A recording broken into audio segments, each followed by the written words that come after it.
Bonjour à tous. Notre vidéo d'aujourd'hui concernant la réflexion en réseau, je vais vous parler de ce sujet fascinant qui nous concerne tous. Alors, on commence par une petite introduction. La réflexion en réseau, c'est quoi? Est un outil essentiel pour la croissance, l'efficacité et l'innovation dans les infrastructures informatiques. Le développement technologique rapide des dernières décennies a entraîné une prolifération des réseaux informatiques, des réseaux locaux aux réseaux étendus, en passant par Internet. Ces infrastructures jouent un rôle crucial dans la communication, l'échange d'informations et la connectivité mondiale. Alors, dans ce sujet, nous allons approfondir un aspect essentiel des réseaux, la réflexion en réseau.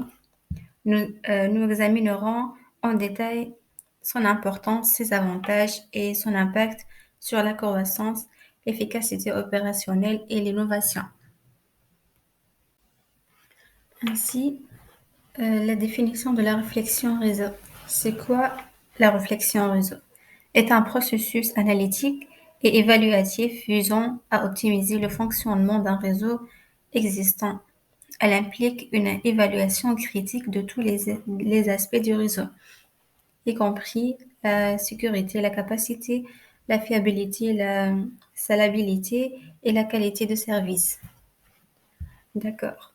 En réfléchissant sur le réseau, il est possible d'identifier les points faibles, les améliorations potentielles et les ajustements nécessaires pour optimiser les performances globales du réseau.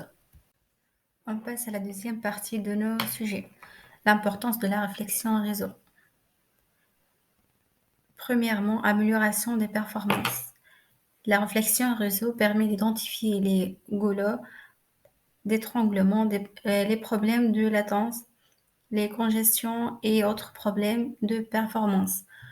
Alors, en comprenant ces problèmes, des ajustements peuvent être apportés pour améliorer la vitesse, l'efficacité et la disponibilité du réseau.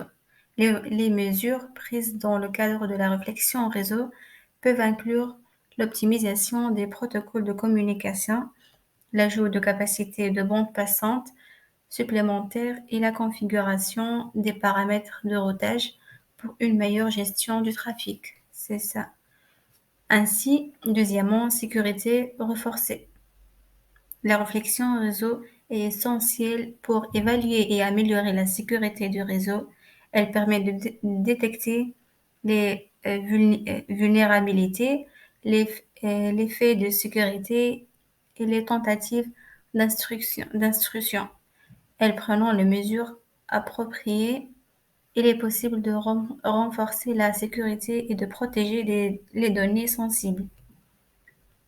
La réflexion réseau peut inclure les audits de sécurité régulière, la mise en œuvre de pare-feu et de systèmes de détection d'intrusion, ainsi que l'établissement de politiques de sécurité robustes.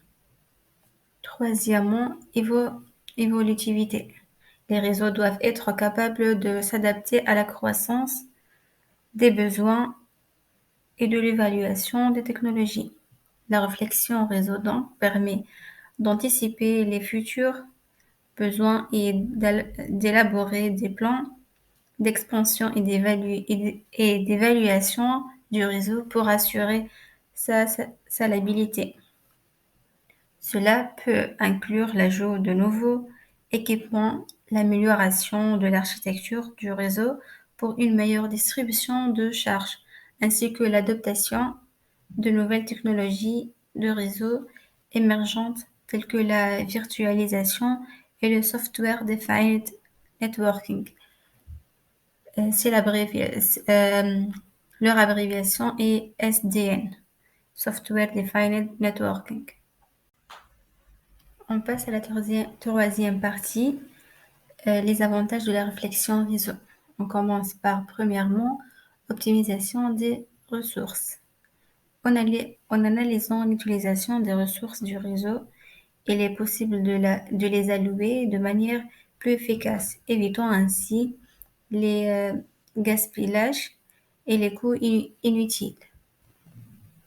La réflexion réseau permet de déterminer la capacité réelle des équipements réseau, la bande passante disponible et l'utilisation des ressources telles que le stockage et la mémoire.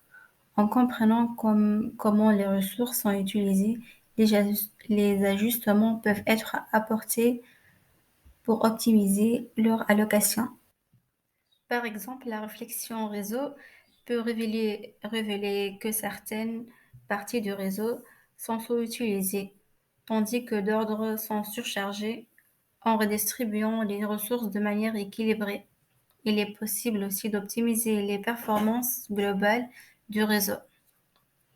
Cela peut se faire en ajustant les paramètres de routage, en mettant en place des mécanismes de répartition de charges ou en déployant des technologies de virtualisation pour maximiser l'utilisation des ressources physiques.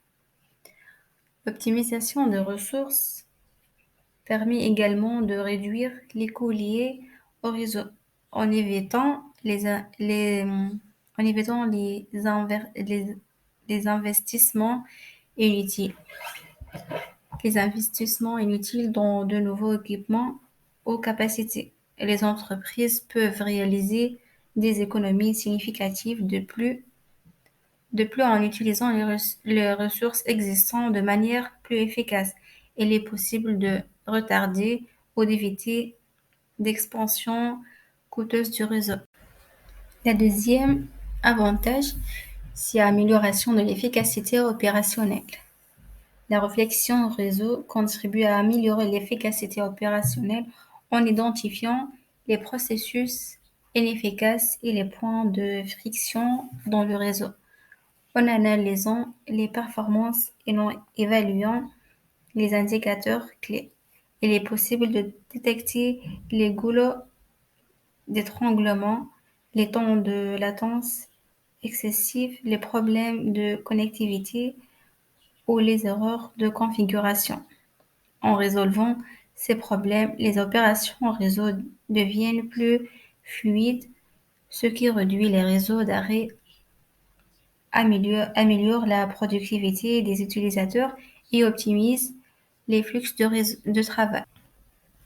La réflexion en réseau peut également aider à automatiser les tâches récurrentes et manuelles, ce qui permet de libérer les ressources humaines pour des tâches à plus forte valeur ajoutée.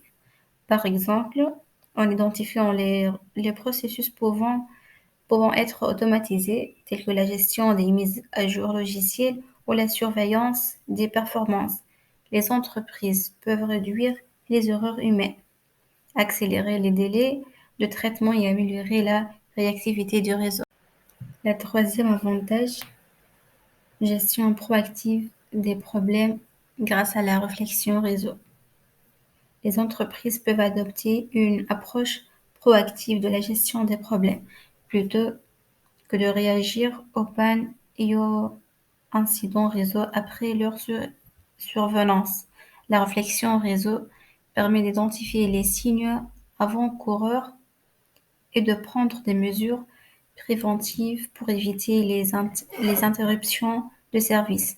Cela peut inclure la mise en place de systèmes de surveillance et d'alerte avancée, la mise en œuvre de sauvegardes régulières et de plans de reprise après sinistre, ainsi que l'élaboration de stratégies de redondance pour assurer la disponibilité continue des services réseau.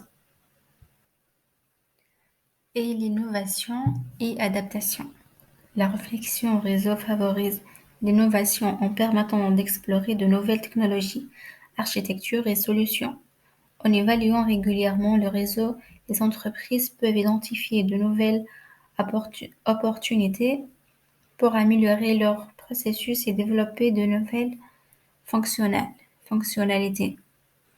Par exemple, la réflexion réseau peut encourager l'adoption de technologies émergentes telles que l'Internet des objets, IoT, ou l'intégration de l'intelligence artificielle dans les opérations réseau, en adaptant de réseau aux besoins changeants des utilisateurs et des applications. La réflexion réseau facilite également la mise en place de nouveaux services et la fourniture d'une expérience utilisateur améliorée. En passant à la quatrième partie, les impacts sur la croissance. L'efficacité opérationnelle et l'innovation. La réflexion en réseau joue un rôle essentiel dans la croissance, l'efficacité opérationnelle et l'innovation des entreprises et de la société dans son ensemble. La croissance. En optimisant les performances et la sécurité du réseau, les entreprises peuvent améliorer leur productivité, leur efficacité opérationnelle et leur compétitivité sur le marché. Un réseau bien réfléchi permet une meilleure gestion des flux de travail, des communications fluides entre les employés et une disponibilité accrue des services. Cela favorise la croissance en offrant un environnement de travail efficace et en permettant aux entreprises de se concentrer sur leur activité principale plutôt que sur les problèmes liés au réseau. L'efficacité opérationnelle. La réflexion réseau permet d'optimiser l'utilisation des ressources, d'éliminer les goulots d'étranglement et de réduire les temps d'arrêt. En analysant les performances du réseau, les entreprises peuvent identifier les inefficacités et mettre en place des solutions pour les résoudre. Pour cela, peut se traduire par des économies de coûts grâce à une meilleure utilisation des capacités existantes, une réduction des dépenses liées au réseau et une optimisation des ressources opérationnelles. Passons à l'innovation.